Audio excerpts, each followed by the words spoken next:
Welcome back to another episode of Star Wars Galaxy of Heroes, and as requested, I'm going to do my personal top 5 Zeta leaderships. These top 5 leaderships will only be free to play, so you're not going to see any Jyn Erso in this video, so I do apologise about that, but I want to keep it strictly farmable characters. Dropping in at number 5 is Darth Maul. Darth Maul's Zeta ability is called Dancing Shadows, where all Sith allies gain 20% evasion, gain 20% turn meter and stealth for 1 turn at the start of each encounter, and whenever they evade or are critically hit.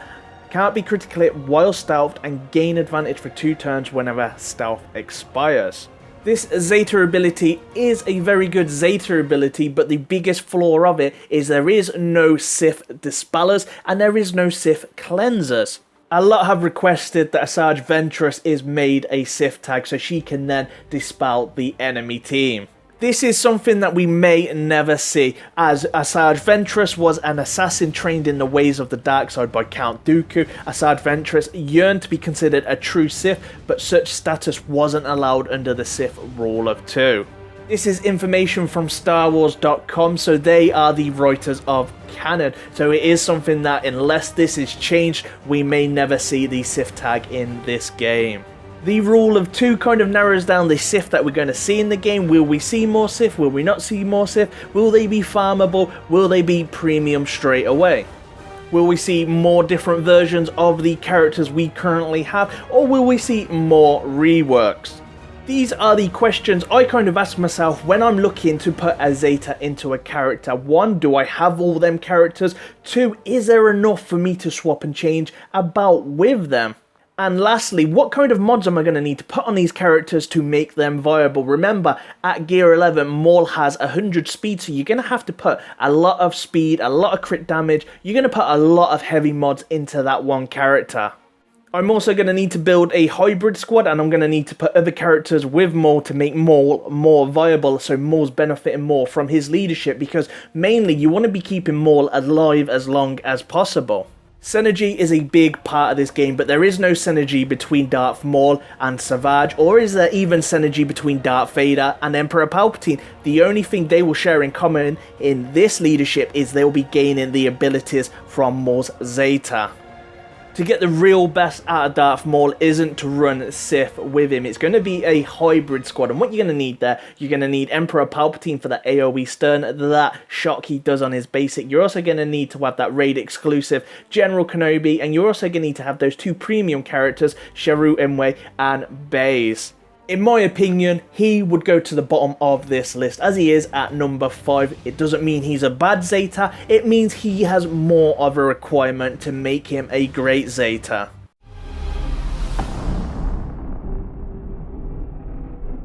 Dropping in at number 4 is Qui-Gon Jinn. Qui-Gon Jinn is the most free-to-play friendly Zeta on this list, but it does have a lot of flaws, but there is a lot of benefits to him. Qui-Gon Jinn's Zeta ability is called Agility Training, where Jedi allies have plus 30 speed, gain offense equal to 3 times their speed, and gain foresight for 2 turns at the start of each encounter and whenever any unit is defeated. Currently there is no payable Jedi, so you can pick most of the Jedis up from the Cantina nodes, or you could go into any of the shipment stores to grab some Jedi shards. This would be excluding General Kenobi. The issue that we do have here, however, is Jedi do not have any farmable Taunter. So when I say farmable, General Kenobi is a raid exclusive. They have no natural cleanser. So you do have Barriss, you do have Yoda that can put tenacity up, but Yoda cannot cleanse. This does cause a big issue, considering that Rex can do both cleanse and put tenacity up. Having both Yoda and Barriss in the team is then reducing your damage output, because both of these characters do not hit very hard. There is no current Jedi that has an AoE dispel, so you've only got Qui-Gon Jinn that's really viable. Yes, you could throw Mace Windu in there, yes you could throw Plo Koon, but it weakens the damage output. And if you were in a position that you had General Kenobi probably is going to be a better leader for you than a Qui-Gon Jinn Zeta. There currently is 3 characters that I would say are the biggest threat to Qui-Gon Jinn Zeta, and these 3 characters, unfortunately, are very, very popular. You've got Maze Balbus, that is also going to gain turn meter from the buffs on the Jedi. You've also got B2 Super Battle Droid, that's not only going to be able to clear, he's also going to be able to lay down some buff immunity, and you also have TIE Fighter Pilot, again, an AoE buff immunity with the ability block. It does all depend if they do currently have Foresight up, but if you've got these 3 in your team, which most people do tend to run, or even if you've got 2 of those 3 that are mentioned, then Foresight isn't an issue. One of them's going to strip, the other one can put buff immunity on the Jedi. The Qui-Gon Jinn Zeta is outstanding for Galactic War, so that is really going to help you in Galactic War, because every encounter at the start of each of the battle, you're going to gain that Foresight for 2 turns. In my opinion, I don't see Qui-Gon Jinn Zeta as a big part of the AAT raid. There is some people out there that can score 600k with a Qui-Gon Jinn Zeta lead, but bear in mind, General Grievous ignores Foresight.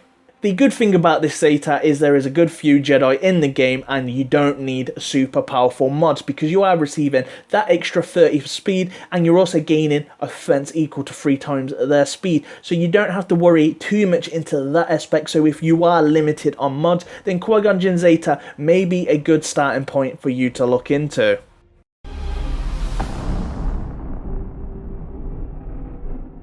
Dropping in at number 3, we have Clone Commander Cody.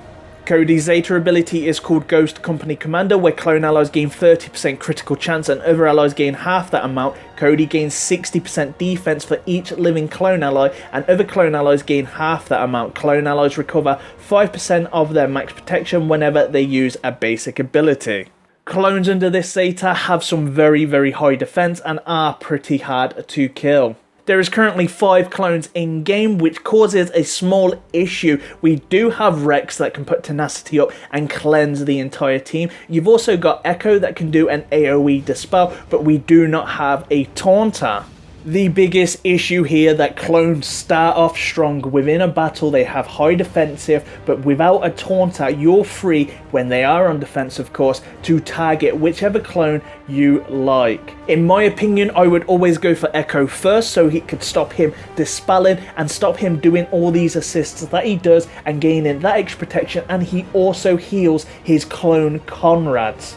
Following this, depending what team you are using, you could be using something that dispels ability blocks. Then maybe you'd go for Rex or Clone Sergeant, but the big factor here, the more clones that drop, the weaker this team becomes. Cody, Rex and Echo are farmable from the guild shipments and the fleet shipment store. Clone Sergeant is the more difficult one to obtain because he is only in hard nodes. Under this Zeta, these clones do not require some overpowered mods, so you can put some mods with critical chance. You do not need critical damage, where it could be a good idea if you wanted to go for critical damage, but it is not a necessity.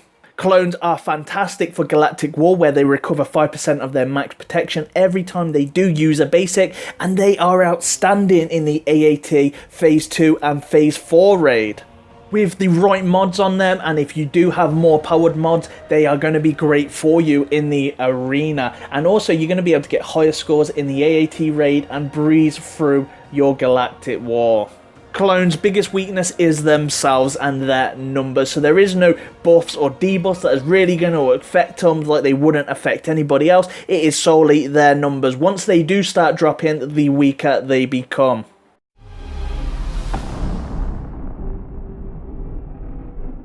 Dropping in at number 2 is Finn. Finn's Zeta ability is called Balanced Tactics, where resistance allies gain 30% offense and 60% defense, and other allies gain half that amount. Whenever a resistance ally loses Foresight, they gain advantage for 2 turns, and whenever an enemy takes damage from Exposed, reduce all cooldowns of resistance allies by 1 and grant them 35% turn meter. Currently there is 5 resistance characters in this game, and all 5 of them are farmable. This resistance team is very, very fun. You can use the resistance team in Galactic War, where they're going to be able to get a lot of turn meter from all these exposes, and you've also got the AAT raid in Phase 2, where they're going to be able to do a lot of damage. They also are very good on the attacking side in the arena. Resistance currently have the 2 Taunters when you combine the synergy between Finn and Poe. On top of that, you've got your high damage dealer, and that is Ray. And you've also got Resistance Trooper that is able to dispel. 4 out of the 5 characters in the Resistance is able to put up Expose. On defense, this team may not be as great. It depends who you're facing. The biggest threat to this team is definitely Rex.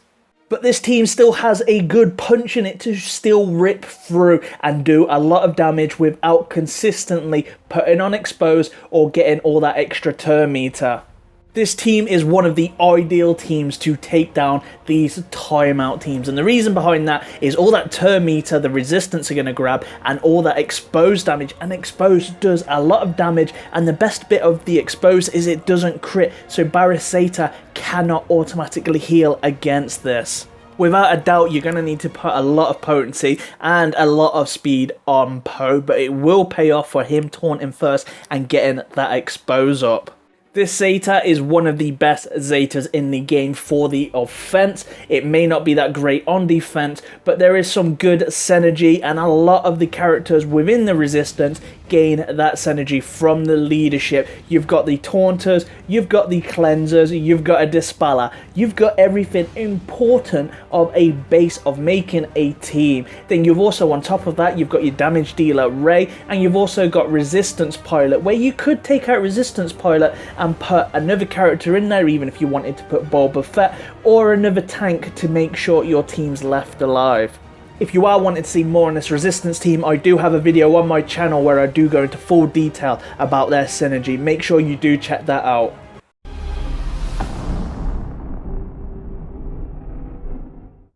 At number 1, we have Darth Vader.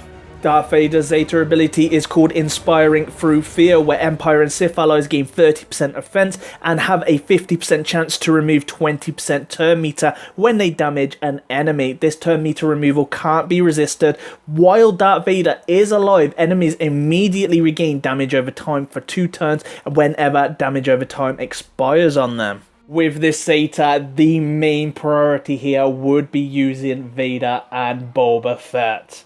This Zeta is made for the long game. The more dots you can put on the enemy, the more damage you're going to deal. This was very difficult for me to decide to who gets the number 1 spot out of Finn and Darth Vader.